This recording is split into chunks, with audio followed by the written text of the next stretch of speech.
وسهلا فيكن عن جديد بقناتي قناة وصفات صحية. رجعت لكم أنا حياة بوصفة كيتونية جديدة. وصفة الخبز كلياتكن استنيتوها وطلبتوها مني كتير على القناة. خبز مناسب لجميع أنواع الدايت، خالي من الجلوتين، مناسب للكيتو دايت. خلونا سوا نشوف طريقة هالخبز لذيذ وإن شاء الله ناجح 100%.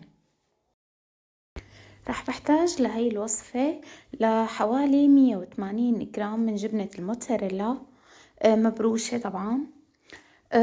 وراح بحتاج كمان لبيكربونات الصوديوم، هي موجودة عند العربي أو ممكن تلاقوها بالمولات.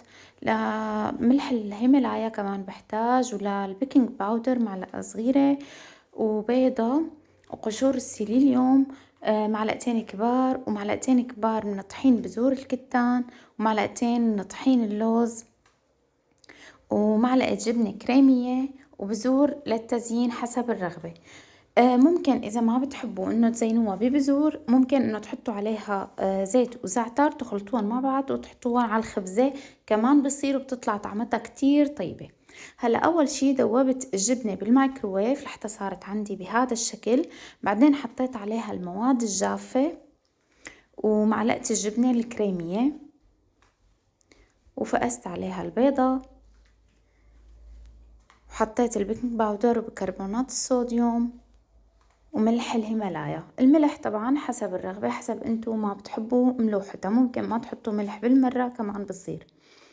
بعجنهم مع بعض. هلأ أهم شي إن تكون الجبنة دافية لحتى تنعجن عنكم بسهولة.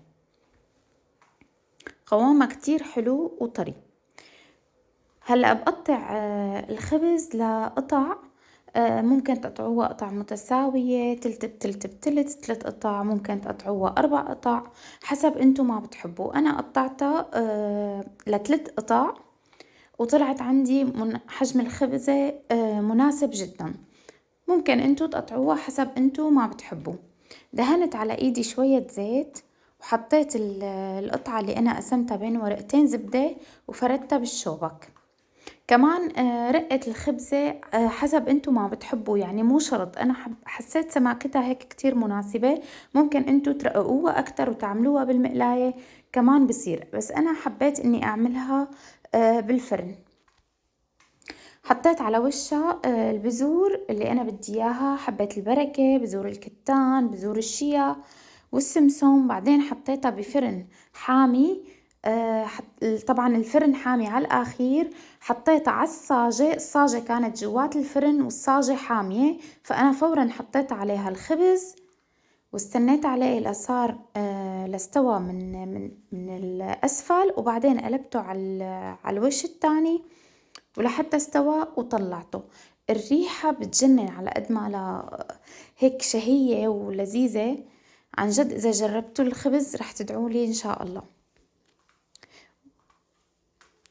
كتير طيب وكتير طعمته لذيذة، يعني ما بتحسوا إنه هو خبز كيتوني أبدا. هلأ طبعا الطراوة هو طري، ولكن انتو مو مثل ما رح تلاقوا نفس طراوة الخبز اللي بيكون فيه جلوتين، لأنه الجلوتين بيعطي هشاشة كتير قوية للخبز. وهذا النوع من الخبز اللي نحنا سويناه سوا لا فيه جلوتين، لا فيه ألياف الشوفان، ما فيه أي شيء ممكن إنه يساعد يخلي الخبز هوا مثل ما بيقولوا. ولكن مع ذلك طلع كتير طيب وطري لدرجة إنه فيكن تغمسوا بالزيت وزعتر، أو مع اللبنة، أو مع أي شيء أنتوا بتحبوا إنه تاكلوه بالخبز. جربوه بنفس الطريقة وإن شاء الله رح يعجبكم 100%. إذا جربتوه وعجبكم لا تنسوني من الدعاء، واتركوا لي رأيكم بالتعليقات. وأي سؤال بدكم إياه أنا جاهزة، ولا تنسوني من اللايك والاشتراك والدعم. بحبكم كتير، بشوفكم بالوصفة الصحية اللي بعدها. باي باي.